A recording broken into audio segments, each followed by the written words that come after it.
Hello, this is Ayola. Good morning, good afternoon, good evening from wherever you're hearing me.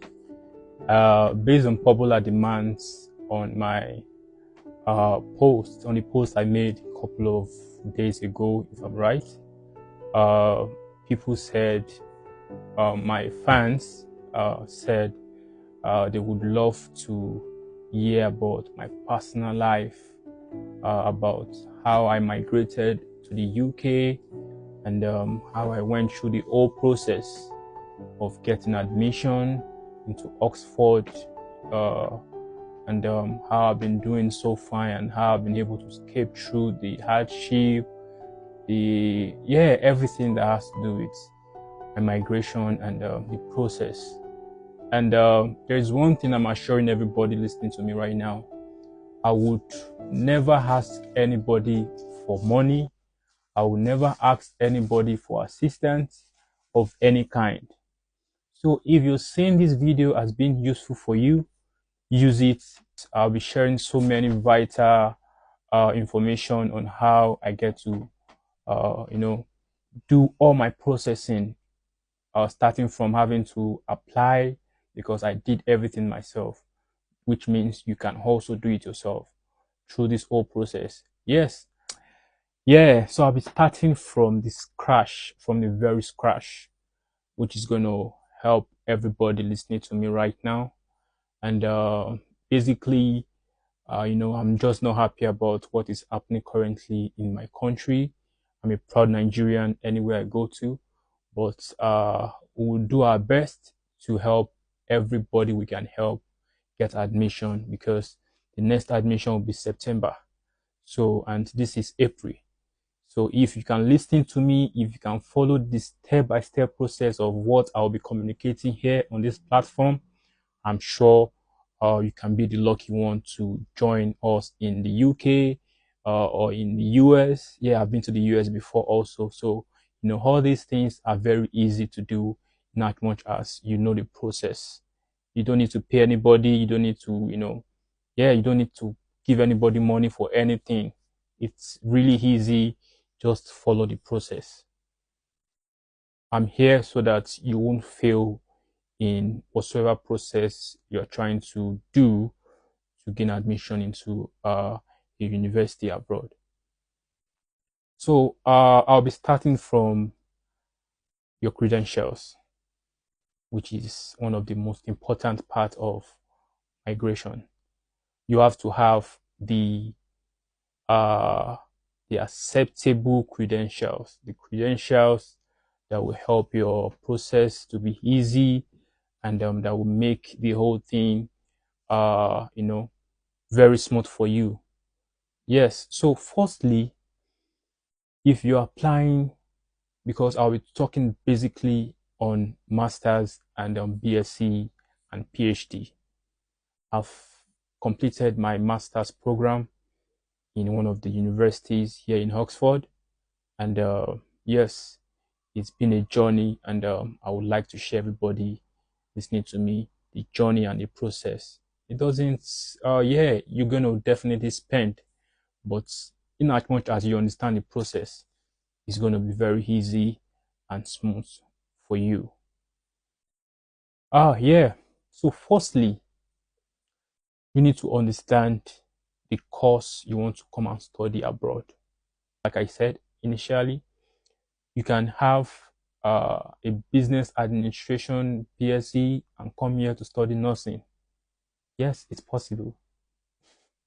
You can finish as an economist and come here and love to study medicine, and come here and love to study engineering, and come here business analytics, procurement management,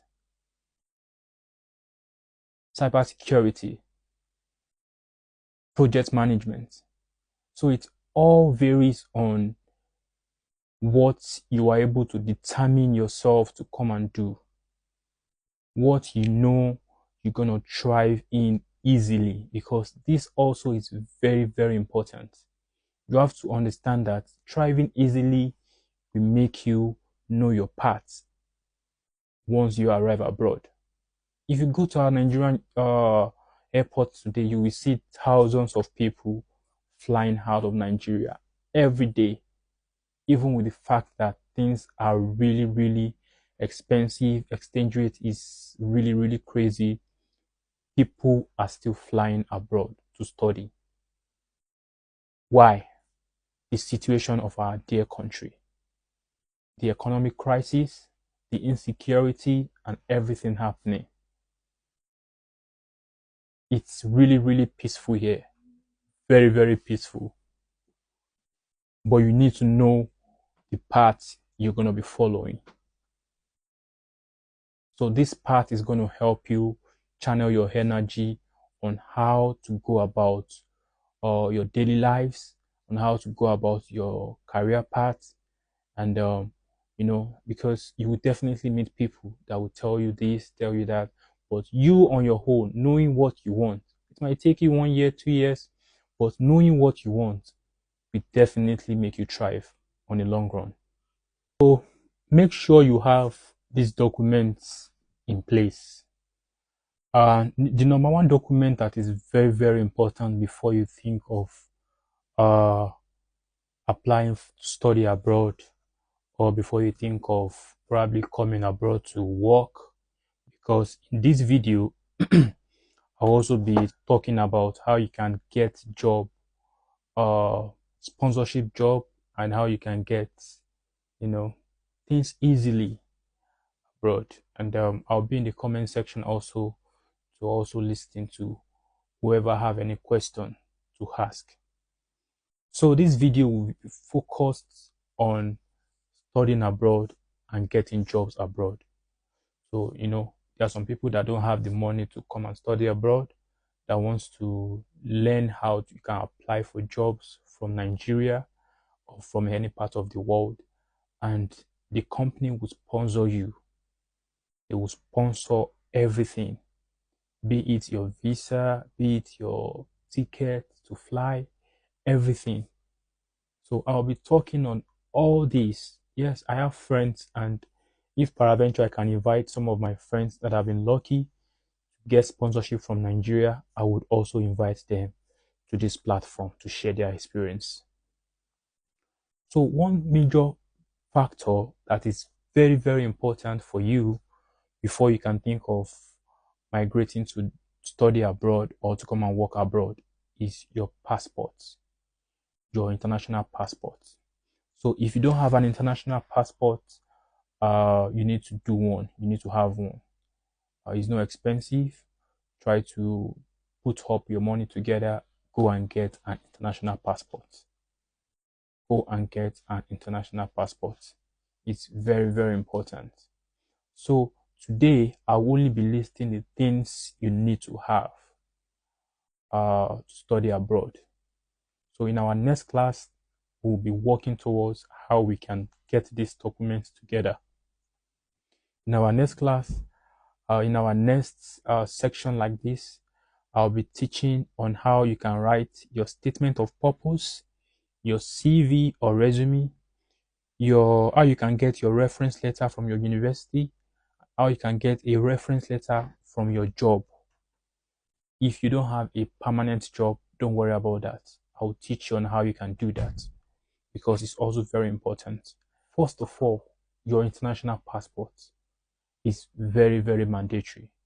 You need to have your international passport in place.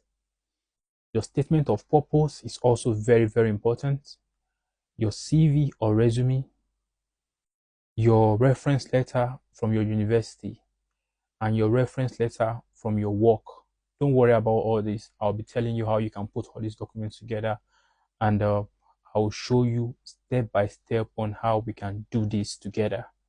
So if you can follow us, if you can follow me vividly, you would get all these things easily done. So you have to have your certificate and your transcripts if you are coming for your masters, and if you are coming for your BSc, you need your GCSE result, which is your A-level result. In the UK here, they call it GCSE. So, but in Nigeria or in some other African countries, we call it A-level result. For BSc, and for PhD, for masters. All these are very, very important. All these documents are very important. So in our next section, I'll be teaching and I'll be showing everyone the step-by-step process of how you can put all these documents together. Passport is easy. You just go to the immigration office, you get your passport done. I'll be teaching on how you can put your statement of purpose together. I'll be teaching on how you can get your CV together, or CV or resume. So in case you see it anywhere and they write resume, understand it's called CV. Your CV is your resume. It's called resume or CV abroad. So your reference letter from your university is also very important. I will be telling you on how you can go about this. Your reference letter from your place of work. If you don't have a permanent job or if you don't have any work at all, don't worry. I'll teach you on how you can have a reference letter, because I'm definitely going to be assisting everyone to be on a very good side of applying for their best university. And we have loads of universities that are currently offering scholarships. So I'll be teaching you all this, but we need to have all these documents in place first. So our next class will be focused on how we can put all these documents together. So if you have your passport, your international passport already, thumbs up. So you are one step ahead. If you don't have one, you can start trying to prepare to have one. Don't bother about the money you'll be using to apply probably for your school fees for now. Don't bother about that, because you can be the lucky one to have to get admission. I will fully sponsor you, because we have loads of universities now that are offering scholarship, you know. So, and it all depends also on your grades. So yeah, for today, this is where we are ending. Thank you very much. I love you guys. Bye.